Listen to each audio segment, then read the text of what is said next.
innovación y transición energética con Simón Pérez, el líder de innovación de todo ese grupo de innovación en la empresa Celsia. Estábamos hablando, Inés, de ese equipo, esos equipos de trabajo, esos horizontes de ese equipo de trabajo, cómo se fijan y demás. ¿Cómo se miden? Y cómo se miden. Perfecto, no, yo creo que eso es un muy buen tema para investigar.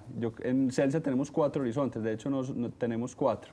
Exploración, que es un horizonte donde uno explora nuevas ideas de alto potencial, y es muy importante ver ideas adyacentes. Hidrógeno verde, yo creo que ahorita vamos a hablar un poco de hidrógeno verde. Es una de esas ideas que uno dice, venga, aquí Celsia puede jugar un rol interesante.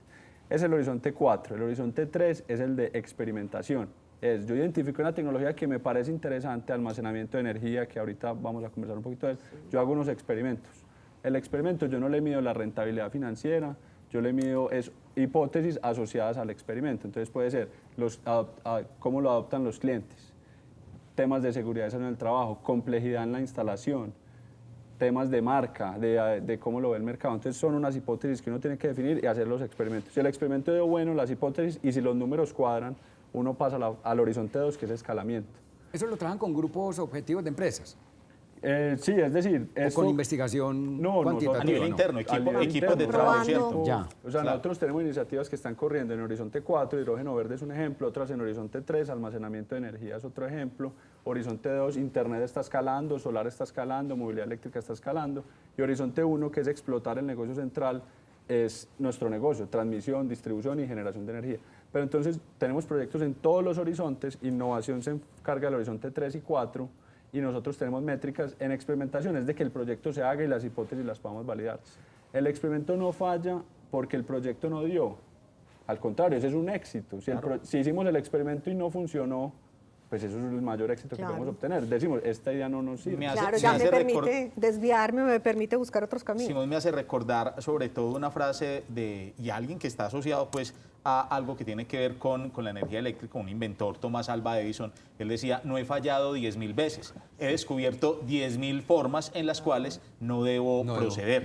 Y eso me lleva incluso a una pregunta, Simón, bajo esos 4 horizontes que mencionas, ¿qué dirías? ¿Cuál es el tipo de innovación que más se hace en Celsia? ¿Innovación incremental, evolutiva o innovación disruptiva? Porque lo que mencionas de hidrógeno verde y otras iniciativas que uno reconoce alrededor de Celsia, lo llevan a pensar que es una empresa muy, muy fuerte en ese bloque de innovación disruptiva. Sí, mejor dicho, estamos en todas. Sí. Las adyacentes o las incrementales son más del core del negocio. O sea, el equipo de transmisión y de distribución tiene todas las capacidades, todo el mindset y toda la cultura para probar innovaciones que mejoren su proceso un poco. Voy a hablar, cambio de materiales, cambio de metodología de trabajo, de construcción de subestaciones. Eso, digamos, está a cargo de ese equipo. Cada equipo tiene su agenda de innovación en esos temas. Las más disruptivas o más fuera del core son las que se trabajan desde innovación. En este caso, el caso concreto, hidrógeno verde es ese buen aprendizaje. Y ahorita Inés me hizo una pregunta que conecta con esta, y es innovación abierta. ¿Qué es eso de innovación abierta? Entonces, y ahí les voy a una historia súper corta, es Celsia venimos trabajando muy fuerte con el ecosistema de innovación que lo involucran universidades y muy recientemente, pero con mucha fuerza, startups y emprendimiento. Y hace 2 semanas estábamos en Bogotá en un premio que se llama el 100 Open Startups. Y ese premio busca medir las relaciones entre los corporativos y las startups. ¿Cómo es ese relacionamiento? Celsia salió de cuarto, pero lo relevante que quiero resaltar es, en energía era el sector, el macrosector que más relacionamiento tenía con startups. Lo que quiero decir con esto es que en Colombia, en Medellín, están pasando cosas en el ecosistema de emprendimiento. Más empresas quieren entrar al negocio solar o analítica para energía o baterías. Entonces, en ese tema de startups, que es innovación abierta, venimos trabajando muy fuerte y somos reconocidos como la empresa número 4 en Colombia en ese segmento. Yo creo que ahora sí podemos hablar, Inés, de transición energética. De transición energética, claro. Y para eso yo creo que vamos a tener que entrar a definir un poco para que nuestros televidentes también queden muy bien ubicados de tipos de energía. O sea, hablamos de agua, hablamos de viento, pero es que hay energía producida en el mar, hay otro tipo de energías, hay que hablar de hidrógeno verde y todo ese tipo de cosas para que podamos empezar a hablar de transición. Inés, ¿te parece? Sí, es que yo creo, Simón, que una de las realidades importantes que tiene la energía es que hay muchas posibilidades de satisfacer necesidades y no solamente, digamos, convertir la energía en usos, en iluminación, en calefacción, en fuerza motriz. O sea, esto es un mundo absolutamente gigantesco y yo creo que por eso es lo apasionante y un poco la respuesta a esas interacciones entre el corporativo y las startups, porque la energía hace parte del día a día de todos los seres humanos y de todas las actividades empresariales. Entonces, Colombia pues es un país que ha sido rico en recursos hídricos y por eso digamos que nuestra generación está centrada allí. Hemos pretendido armonizar un poco y equilibrar ese parque de generación y hay otras posibilidades. Entonces, la pregunta es, bueno, Celsia, ¿cómo ha visto esa transición energética con todas las variables que hay? O sea, no solamente el tema solar, el tema eólico, también las redes. ¿Cómo hacer también nuevas capacidades a través de microredes?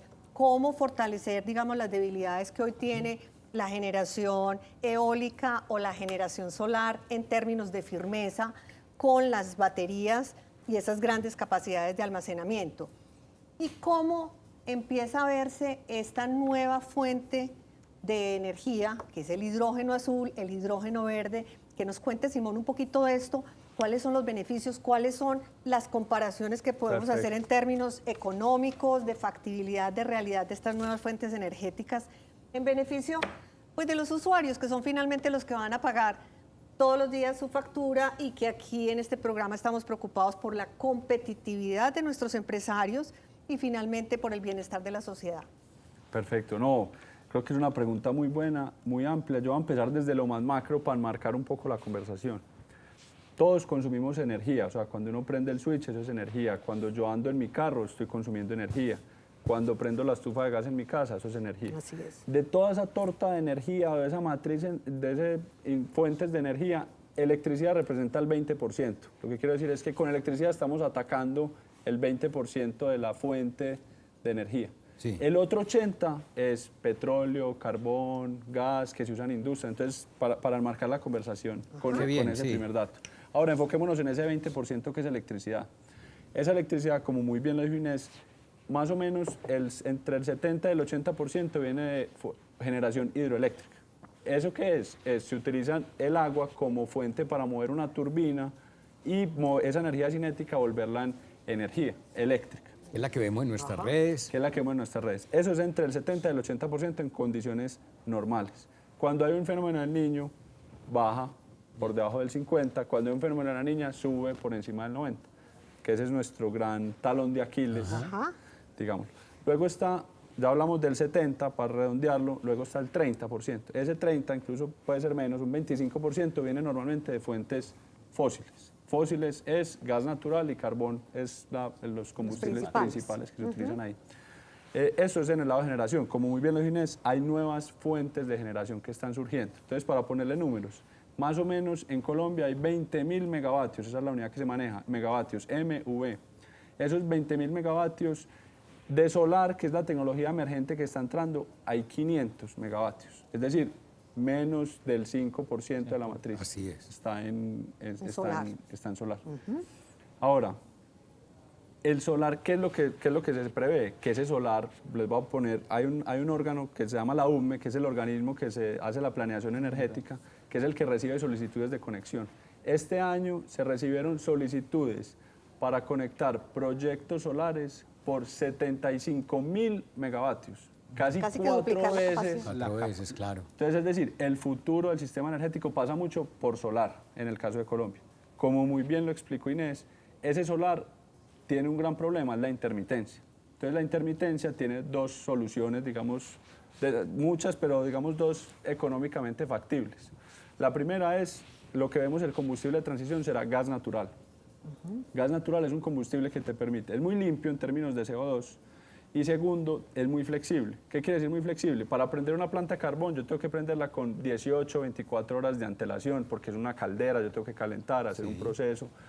Cuando yo tengo una planta de gas, nosotros acabamos de inaugurar hace un año una planta que se llama El Tesorito, en Córdoba, que es motores. Así como yo prendo el motor de un carro, prendo el motor de esta planta. En 3 minutos puedo entregar el 100%. Entonces, cuando el sol baja, esta planta puede entregar la potencia de manera inmediata. esa tecnología y las tecnologías asociadas al gas natural es una tecnología de transición. Y es limpia. Es limpia porque tiene menos impacto que el carbón, pero Sí, no es pero emisiones todavía cero. no es. Simón, eso es lo que Es llaman correcto. en el argot popular cogeneración. No, cogeneración es otro proceso donde en las industrias se instala un motor, puede ser, y yo utilizo energía eléctrica, pero el calor lo recupero para producir agua caliente. Muchos procesos Como el con agua aprovechamiento Sí, sí, sí. secundario que se hace. Es cogeneración, es vender dos servicios con un mismo equipo. Esa es cogeneración. Pero es un elemento muy importante. Continuemos con los otros Perfecto. tipos de energía. Entonces, ya hablé un poquito de solar, Solar. Y en solar quiero hacer un énfasis. Hoy tenemos esos 500 megas, Celsius tiene 300 de esos megas, o sea, somos muy importantes en generación solar, pero lo más relevante es que lo que se llama en infraestructura el pipeline, que es lo que uno viene desarrollando, es casi 1.5 o 1.500 megavatios en solar. O sea, solar es nuestro predominante. En Celsius. En Celsius. Ajá. Y en Colombia ya les mencioné el 75.000, que es Sí, el sí, sueño, pues, sí. pero sabemos que la red, que ya vamos a hablar un poquito de la red, tiene limitaciones. Luego está el eólico. Colombia tiene una característica, el recurso eólico está muy centrado en La Guajira. Sí. La Guajira tiene un recurso de clase mundial, pero solamente en Colombia está muy concentrado allá. Concentrado. No es que uno pase un proyecto eólico aquí en Río cualquier Negro. parque. No se puede, no, el recurso no. Y La Guajira, ahora estamos viendo, hay unos problemas de evacuar esa energía porque no hay transmisión, Red. esa va a llegar. Y segundo, el tema de los licenciamientos sociales y ambientales está tomando más de lo esperado. Eso le va a agregar una incertidumbre a los proyectos eólicos en el mediano plazo. Pero definitivamente es un recurso muy importante para explotar. Que fue incluso lo que pasó con el parque eólico Winpechi y en los problemas que tuvo en él en La Guajira. Es algo asociado más o menos a lo que nos señalabas. Exactamente eso. Exactamente. Sí. Eso va a hacer que se retrase la entrada de los proyectos eólicos en La Guajira. Tenemos entonces dos tipos de energía analizados hasta el momento. La que generada por el agua, generada por la solar, estamos hablando ya del Eólica. viento, pero hay otro tipo de energía adicionales, pero eso lo vamos a ver en el próximo segmento.